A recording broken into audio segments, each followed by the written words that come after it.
"I need you to listen carefully," the 911 operator said to Pastor Dion Waverly. "Is she breathing?"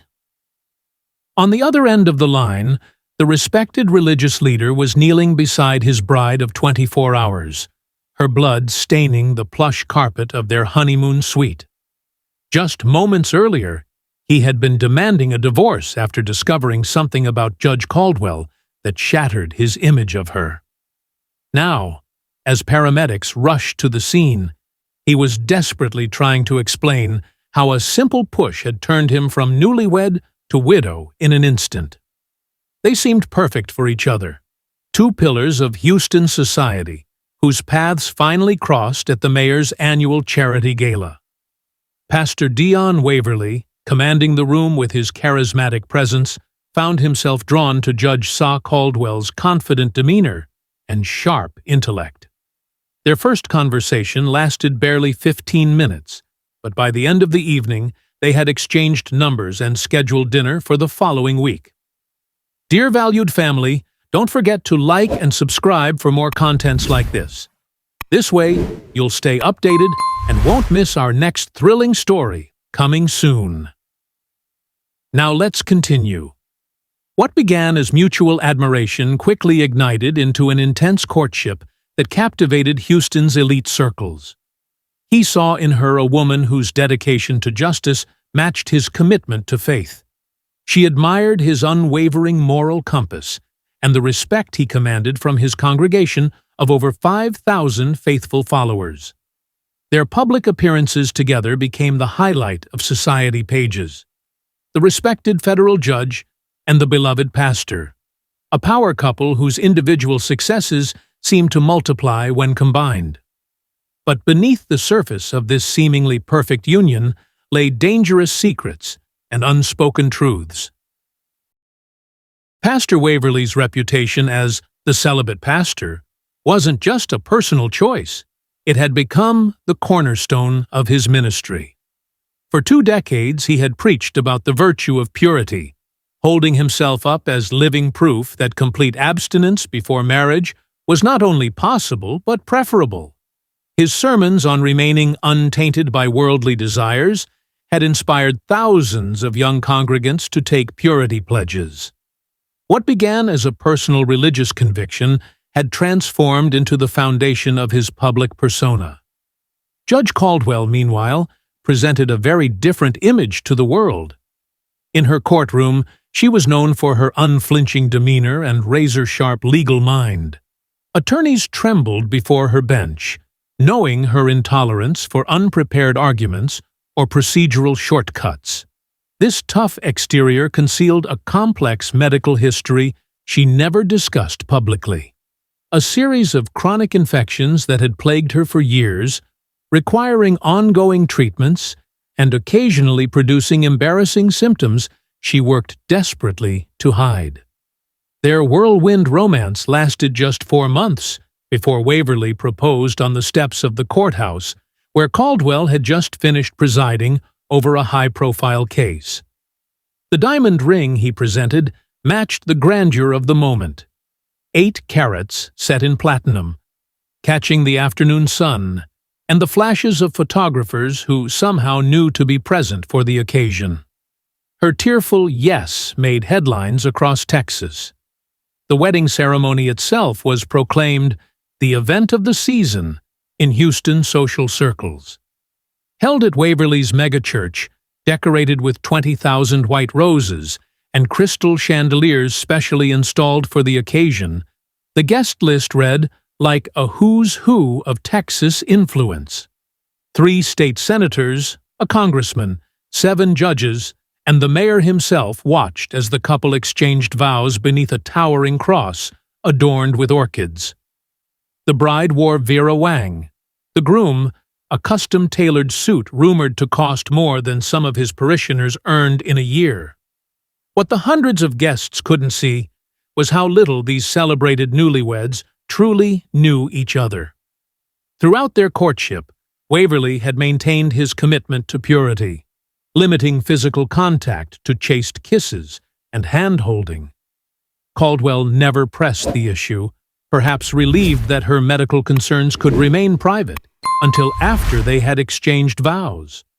Both projected idealized versions of each other onto their relationship, he seeing her as the untarnished embodiment of feminine virtue, she viewing him as an enlightened spiritual leader who would surely respond to her human frailties with compassion. In those hours after the reception, as they drove to the luxurious hotel suite that would serve as the first stop on their honeymoon journey, neither suspected how quickly their carefully constructed facades would crumble.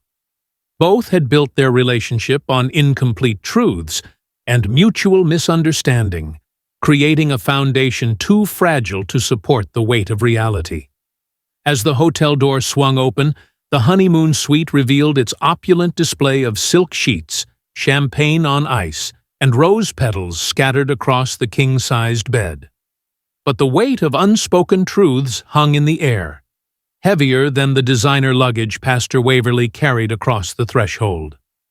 While his hands trembled with anticipation of his first intimate experience, after decades of celibacy, Judge Caldwell's eyes darted nervously around the room, her mind racing with the burden of a confession she could no longer delay.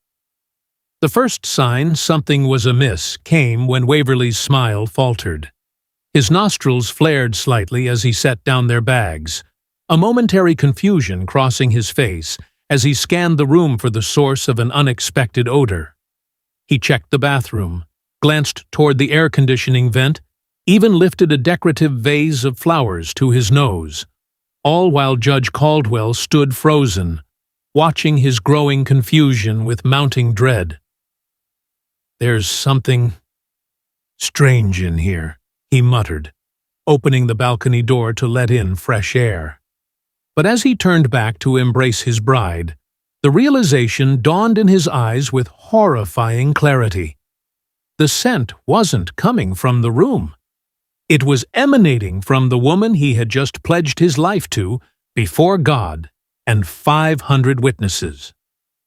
"Dion, there's something I need to tell you," Caldwell said, her voice barely above a whisper, the commanding tone that had made defendants tremble now replaced by unmistakable fear.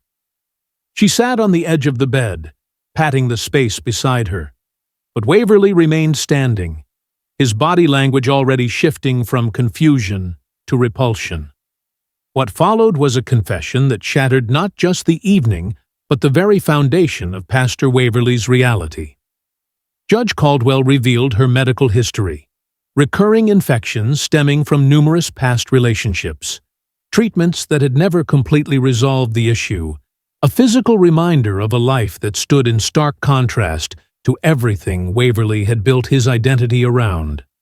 With each word she spoke, the idealized version of his pure, perfect bride disintegrated before his eyes. This was a man who had constructed his entire world around teachings of celibacy and purity, who had made his personal choices a cornerstone of his ministry. Now, faced with the physical manifestation of what he considered impurity, his worldview imploded. It wasn't just disgust at a medical condition. It was the collapse of everything he believed about himself, his ministry, and his future. "You deceived me," he whispered, backing away from her as though proximity itself might contaminate him. "All this time, you knew what this would mean to me. You knew." What had begun as Caldwell's act of honesty, painful but necessary, transformed in Waverly's mind into the ultimate betrayal. The woman before him was no longer his wife, but a stranger who had infiltrated his carefully constructed life. His shock rapidly evolved into something darker as his breathing became shallow and his hands clenched into fists. "I want a divorce," he declared, the words slicing through the air just hours after their wedding vows. "I can't. I won't live like this. It's over." The psychological pressure that had been building throughout Waverly's lifetime, the rigid beliefs about purity, the expectations he placed on himself and others, the fear of human imperfection, had created a powder keg that ignited when confronted with his wife's reality. His extreme reaction revealed how deeply his identity was entangled with his teachings. When one crumbled, so did the other. With his wedding vows still echoing in the air, that powder keg of religious expectations was about to explode with devastating consequences. What few understand about domestic homicides is how quickly they unfold, microseconds that determine whether someone walks away or leaves in a body bag. The space between control and chaos in that hotel room was about to collapse entirely, transforming a religious leader into something unrecognizable in mere moments. "I want a divorce," Waverly repeated, yanking open the hotel dresser drawer and grabbing his belongings. His movements were frantic, almost mechanical, as if physically removing himself from the situation might erase the revelation that had shattered his worldview. Judge Caldwell stood watching, her judicial composure crumbling with each item tossed into his suitcase. "You're not walking out on me without a proper discussion," she said, moving toward the door. The woman who commanded federal courtrooms wasn't accustomed to having her authority questioned. She positioned herself in front of the exit, arms crossed, a physical barrier between Waverly and escape. "We're going to talk about this like adults." The power dynamics in the room shifted dramatically. For the first time in her professional life, Judge Caldwell found herself powerless, rejected not for her intelligence or capabilities, but for something intensely personal. The humiliation burned through her judicial armor, leaving raw emotion in its place. Her blocking the doorway wasn't just about stopping his departure. It was a desperate attempt to regain control of a situation spiraling beyond her grasp. "Move," Waverly demanded, his voice barely recognizable. When she refused, tension crackled between them like static electricity before a lightning strike. The slap came suddenly, Judge Caldwell's palm connecting with his face in a moment of frustrated desperation. The sound echoed through the honeymoon suite like a gunshot. What happened next occurred in mere seconds. Waverly's push wasn't calculated, but forensic evidence would later reveal it was far more forceful than a simple defensive reaction. Judge Caldwell stumbled backward, her balance failing as her heel caught in the plush carpet. The angle of her fall proved catastrophic, the corner of the marble nightstand connecting precisely with her temple, delivering a fatal blow that instantaneously caused blood to pool beneath her head. The transformation in Waverly was immediate.